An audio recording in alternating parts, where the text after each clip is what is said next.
ఇక బీఆర్ఎస్ ఎమ్మెల్యేల అరెస్ట్. మాతా శిశు మరణాల వివరాలకు గాంధీ ఆసుపత్రికి నిజ నిర్ధారణ కమిటీగా వెళ్లిన మాగంటి సంజయ్ లోపలికి రానివ్వని పోలీసులు, రోడ్డుపై నిరసన, అదుపులోకి తీసుకుని గోషామాయల తరలింపు, ఓల్డ్ ఎమ్మెల్యే క్వార్టర్స్ వద్దే రాజయ్య అదుపులోకి, కాంగ్రెస్ అరాచకాలకు భయపడం అని చెప్పి కేటీఆర్ ఎమ్మెల్యే సునీతారెడ్డి ఇంటి వద్ద రచ్చ అయిందట ఆడ. అయితే మాతా శిశు మరణాల వివరాలు గాంధీ ఆసుపత్రికి ఇవ్వాలి. అయితే విషయం ఏంటంటే ఇక్కడ జరిగే కుట్ర ఇది ప్రజలారా బాగా గమనించండి. ఇది నేను మొన్న ఒక అధికారితో మాట్లాడితే తేలింది. చాలా షాకింగ్ విషయం ఏంటంటే, ఇప్పుడు నీలోఫర్ ఆసుపత్రి ఉంది. నీలోఫర్ ఆసుపత్రికి ఇప్పుడు చిన్న ఈ కార్పొరేట్ ఇవి ఉన్నాయి కదా, రెయిన్బోలు, ఆ తర్వాత యశోదలు, ఇవన్నీ ఉన్నాయి కదా చిల్డ్రన్స్ హాస్పిటల్. అయితే ఒక అబ్బాయికి బాగాలేదనుకో, ఒక పాపకు చిన్న పాపకు బాగాలేదు.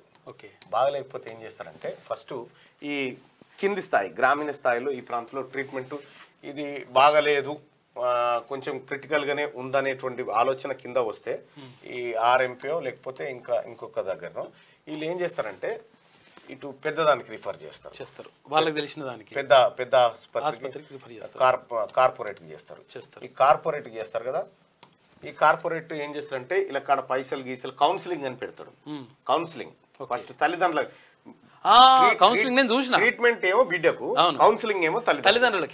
ఏం కౌన్సిలింగ్ అయ్యా ఈ కౌన్సిలింగ్ అంటే ఫస్ట్ పోంగని చెప్తాడు. ఆ కౌన్సిలింగ్ లో మళ్ళీ CC camera, voice record, CC camera, voice record, ఇవన్నీ కౌన్సిలింగ్ లో ఇంటరాగేషన్ లెక్క ఉంటది. ఇక కౌన్సిలింగ్ రూమ్ లో కూర్చోబెడతాడు. కౌన్సిలింగ్ రూమ్ లో ఇట్లా కూర్చోబెట్టి ఇక్కడ సీసీ కెమెరా పెడతాడు.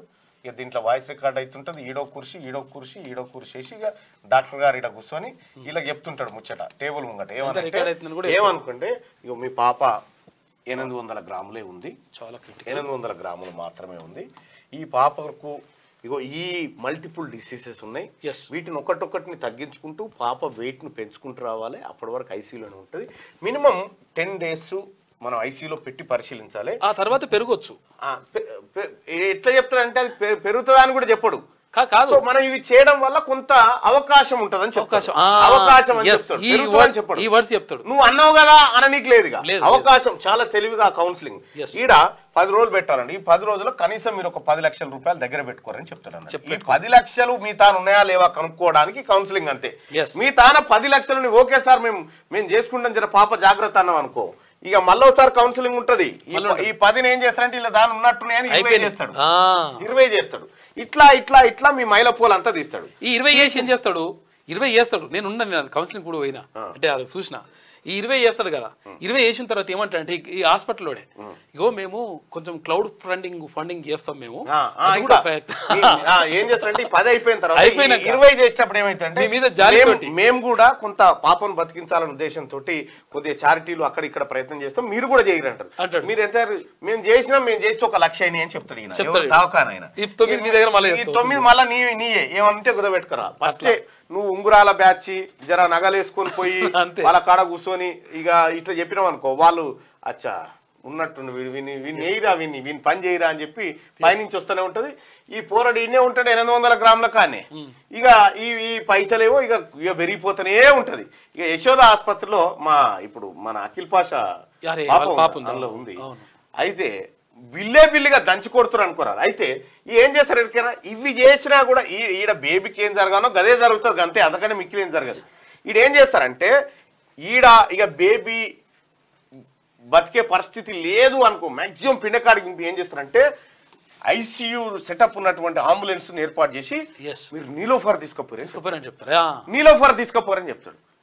అమ్మాయి ఏంద్రా అంటే మనం మాక్సిమం ప్రయత్నం చేసినాం కనుక నీలోఫర్ ఒక్కటే మనకున్న ఛాన్స్ అని ఏం చేస్తాడు, ఈ బతకలేని పసిగుడ్డును పట్టుకొని నీలోఫర్ కురికొస్తాడు. నీలోఫర్ కురికి రాగానే నీలోఫర్ లో బెడ్లు ఖాళీగా ఉండయి. ఎందుకంటే ఈ మొత్తం తెలంగాణ రాష్ట్రంలో ఉన్న అన్ని కార్పొరేట్ ఆసుపత్రుల నుంచి క్రిటికల్ గా ఉన్న కేసులన్నీ నీలోఫర్ కు ఇల్లే తోలుతారు. ఇక సాగు బతుకల మధ్య ఉన్న పిల్లల్ని పంపిస్తారు. అయితే ఈడికి రాగానే వీళ్ళు ట్రీట్మెంట్ మొదలు పెట్టగానే ఈడ పాప చచ్చిపోతుంది. పాప చచ్చిపోగానే ఏమవుతుంది, నీలోఫర్ చచ్చిపోయిండ్రు. గవర్నమెంట్ దవాఖానలో అమ్మాయి డెత్. ఏం జరుగుతుందంటే పాప చనిపోయిందని చెప్తారు. ఏడ చనిపోయారంటే నీలోఫర్ లో శిశు మరణాల రేట్ ఎక్కువ ఉందంటారు, గాంధీలో ఎక్కువ ఉందంటారు. ఓరి గాంధీ కాదురా గాడిదలు మీరంతా. గానీ నేను చెప్పేది వింటారా, ఈ ఈ కార్పొరేట్ దొంగలు ఎవరైతే ఉన్నారో వీళ్ళు పేదోళ్ళ రక్తం దాగి గాంధీ దవాఖానా ఉస్మానియా దవాఖానా అని చెప్పి వీడికి పంపించి వీళ్ళ మీద నూకేస్తారన్నట్టు. అందుకే మరణాల రేటు యశోదలో తక్కువ ఉంటాయి, యశోద రెయిన్బోలో తక్కువ ఉంటాయి, ఈ గాంధీ నీలోఫర్ ఇక్కడ ఎక్కువ ఉంటాయి. ఎందుకు ఎక్కువ ఉంటాయి అంటే సేమ్ క్రిటికల్ పొజిషన్కి వీడికి పంపిస్తారు అన్నట్టు. సహజంగా పేదోడు ఏం చేస్తారు, ఎంత లేనోడు కానీ బిడ్డకు బాగాలేకపోతే అన్నో ఇన్నో తెచ్చి ఫస్ట్ ప్రైవేట్ దవాఖానకి చేసుకొని పోతారు.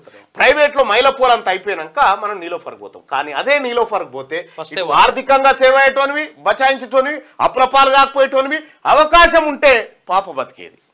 వాళ్ళ ఎక్విప్మెంట్స్ వాళ్ళు ప్రయత్నం చేస్తారు. ఇదే ఇప్పుడు మీరెవరైనా దీనికి హాజరైరా, దీనికి హాజరైరా ఉంటారు. ఇప్పుడు అంకుర హాస్పిటల్ అదే చేస్తారు, అంకురాలు అదే ఉన్నది, అంకుర బ్రాంచ్లు అన్నీ అదే, అన్ని బ్రాంచ్లలో.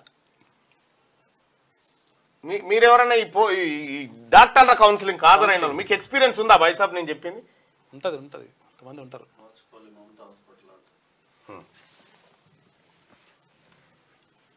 అంత శంకర్ దాదా ఎంబీబీఎస్ గా దాన్ని మించింది, దాన్ని మించిన సినిమా.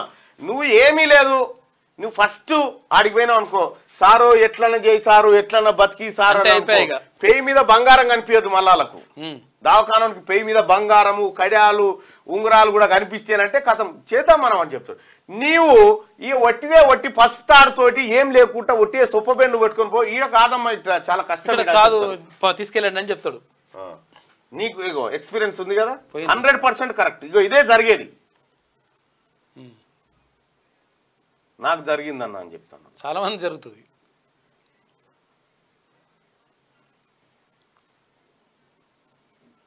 అన్న నీలిమా హాస్పిటల్ ఫ్రీగా చూస్తున్నారు, నీకు తెలియదు. ఇంకా మీకు గమ్మత్ ఏంటంటే మళ్ళా ఇంకా అదొక దందా, మళ్ళా ఏది హెల్త్ క్యాంపులు ఇది పెట్టి మళ్ళీ అదొకటి అదో పెద్ద దందా. దాంది ఏంటంటే ఇప్పుడు ఇంకా చూడరు ఇక దాంది. ఇప్పుడు నీలిమా హాస్పిటల్ ఉంది,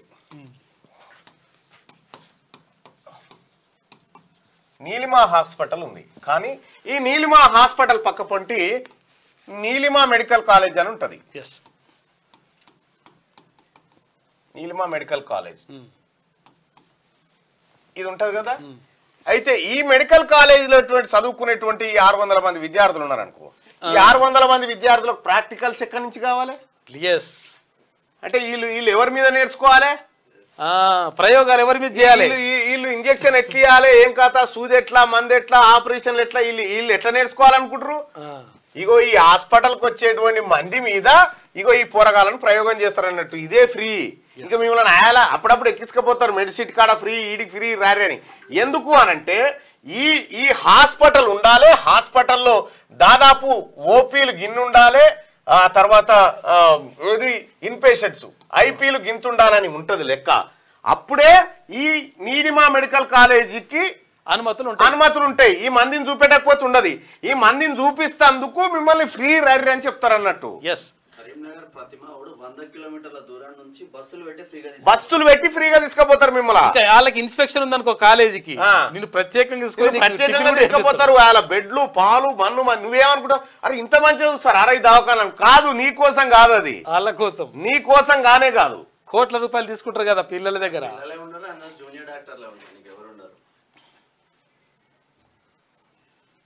విద్య వైద్యం ప్రభుత్వమే ప్రజలందరికీ ఉచితంగా ఇవ్వాలి. నేను మొత్తుకునేది కదే, 500 రూపాయల మనకు ఓటు కోసం ఇచ్చే 500 సాటుకు ఇవన్నీ అంశాలు ఉంటాయి.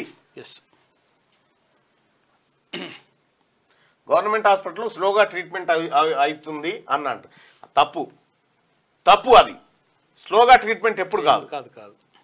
మీకు ఇంకా గమ్మత్ చెప్పన్నా, ఇంకా మీకు ఇంకో విచిత్రమైన విషయం చెప్తా. సపోజ్ మనం ఒక ప్రైవేట్ హాస్పిటల్కి తీసుకుపోయినాం, ప్రైవేట్ ఆసుపత్రికి పేషెంట్ని తీసుకొని పోయినాం. పేషెంట్ని తీసుకొని పోతే వాళ్ళు ఏం చేస్తారు, ఫస్ట్ ఒక నర్సు, తర్వాత వీళ్ళు ఏం చేస్తారంటే, సో ఫస్ట్ టెస్ట్లు, ఏం తెలియక ముందుకే టెస్టులు రాస్తారు. 20 టెస్టులు రాస్తారు. బ్లడ్ టెస్ట్ 20 మాటలు చేస్తారు. బ్లడ్ టెస్ట్ ఊకే మారుతా, అది బ్లడ్ టెస్ట్ ఊకే మారుతా మారదు కదా. ఒక మనిషికి బ్లడ్ అంటే బ్లడ్డే. ఇక్కడ టెస్ట్లు చేస్తారు. ఫస్ట్ టెస్ట్లు చేసి అడ్మిట్ చేస్తారు. ఇలా అడ్మిషన్ కార్డ్ ఇచ్చి అడ్మిట్ చేస్తారు. ఇలా పేషెంట్ పడుకుంటాడు పాపం, ఇలా పడుకొని ఉంటాడు ఆయన. పేషెంట్ పడుకుంటే ఈయనకు గ్లూకోసు, తర్వాత ఈ మూతికోటి పెడతారు, ఈ కియ మొత్తుకుంటుంటాయి, ఇవన్నీ జరుగుతుంటాయి. అస్సలు విషయం ఏంటంటే ఏం చెప్తారంటే ఇక్కడ బయట వెయిట్ చేస్తుంటారు, పైసలు కట్టానే కడతారు. సార్ ఏం సార్ అంటే ఇగో ఈ టెస్టులు వచ్చినాయి, టెస్టులలో ఈ సర్జరీ చేయాల్సి ఉంటుంది, ఈ యొక్క సర్జరీ చేయాల్సి ప్రమాదం ఉంటుంది, ఈ సర్జరీ చేయాల్సి ఉంటుంది అని చెప్తారు. కానీ మనం ఏం చేస్తామంటే ఇప్పుడే టెస్టులు అయిపోయినా ఒకటి పెట్టినాము, 48 గంటలు అబ్జర్వ్ చేద్దామని చెప్తారు. ఇది ఐసీయూ 48 గంటలు అబ్జర్వ్ చేద్దామంటారు. ఎందుకు అబ్జర్వ్ చేద్దామని చెప్తా ఉన్నారు ఎరికేనా? ఈ 48 అవర్స్ 24 అవర్స్ అబ్జర్వేషన్ ఎందుకు ఎరికేనా? కాదు, ఇలా తన డాక్టర్ ఉండడు, ఆయన వేరే కాడికి రావాలి. ఈ డాక్టర్ వేరే కాడికి వచ్చి చేయాలి వీడికి. ఆయన వచ్చేదాకా ఈ అబ్జర్వేషన్ టైం అని చెప్తుంటారు అన్నట్టు. ఆయన వచ్చేదాకా బతికితే మీ అదృష్టం. ఆయన వేగం పెడతా ఉంటారు. ఈయనకి 24 దవాఖానలు తిరగాలి ఈయన, ఈ డాక్టర్. ఈడ చేసి రావాలి. ఎవ్వరు కాడ డాక్టర్ ఉండడు, టెంపరీగా పిలిపించి చేయించుడు. ఇదొక దందా. సో ఇట్లా అబ్జర్వేషన్ అని పెడతారు. మనమేమనుకుంటామంటే అరే చూస్తురేమో ఇంకెట్లెట్లుందో, లోపలికి ఎవడు పోద్దు, మళ్ళా పేషెంట్ కి ఇబ్బంది అయితే లోపలికి ఎవడు పోద్దు, ఇవన్నీ ఉంటాయి. ఇక్కడ వాస్తవం ఏంటంటే ఈయన గారు రావాలి ఆడికి. ఈయన వేరే ఆసుపత్రి కాడ బిజీగా ఉండడం వల్ల అబ్జర్వేషన్ టైం పెరుగుతూ ఉంటుంది అన్నట్టు మన తాన.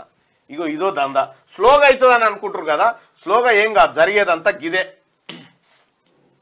నా బిడ్డ 6 నెలల పాప ఖమ్మం అంకురలో మెడికల్ దందా అన్న, ఈ అంకుర హాస్పిటల్లోనే మరణించిందన్న. ఈ బద్మాష్ గాలని నాకు కూడా 48 గంటల టైం ఇచ్చిర్రు అన్నట్టు. చేసేది ఇదే. నేను ఇలా చిన్నపిల్లలకి ఇదో హెల్ప్ చేసో లేకపోతే వాళ్ళకి ఆపరేషన్లో ఏదో చేయిస్తున్నంటే ఉత్తగా చేయించలే, నేను బాధితుని. నా కూతుర్ని కూడా అంకురాలో వేస్తే సర్వనాశనం చేసిరు. అంకుర హాస్పిటల్, ఆర్ఎన్సి హాస్పిటల్లో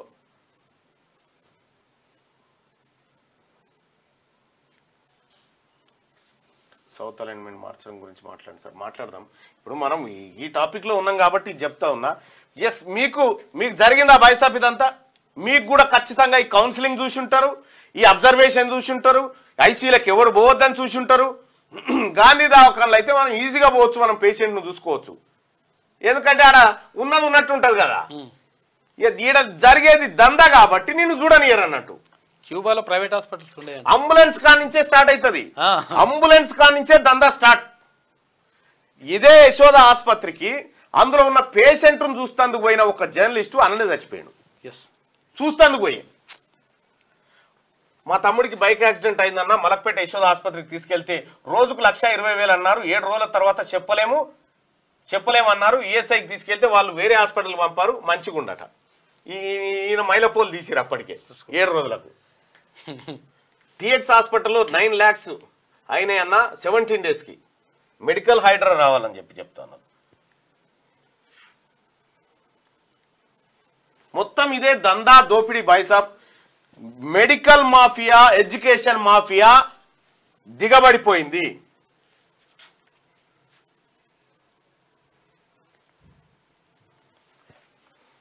రైట్, ఇటు పోతే మేమే గిది సన్నం గడ్డు వడ్లు వేరువేరుగా కొనుగోలు అక్టోబర్ 1 ఇగో నేను అందుకోసమే ప్రభుత్వాలకు ఏం చెప్తానంటే ఈ హెల్త్ ఎడ్యుకేషన్ సెక్టార్ మీద పెట్టుర్రి. దీని అంచనాలు పెంచరంటే పెంచరు. ఎందుకంటే ఈ మెడికల్ మాఫియా, ఎడ్యుకేషన్ మాఫియా రాజకీయ పార్టీలకు ఫండింగ్ చేస్తూ ఉంటది కాబట్టి వీళ్ళు వాటిని ఏమన్నారు అన్నట్టు వాళ్ళు మన మైలపోలు తీస్తారు. ఎట్లా క్యూ న్యూస్ ఛానల్లో పనిచేయటకు అనుభవం గల సీనియర్ వీడియో ఎడిటర్స్ కావాలను సంప్రదించవలసిన నెంబర్ 8688926084. qnews@gmail.com ను సంప్రదించండి. లైక్ చేయండి.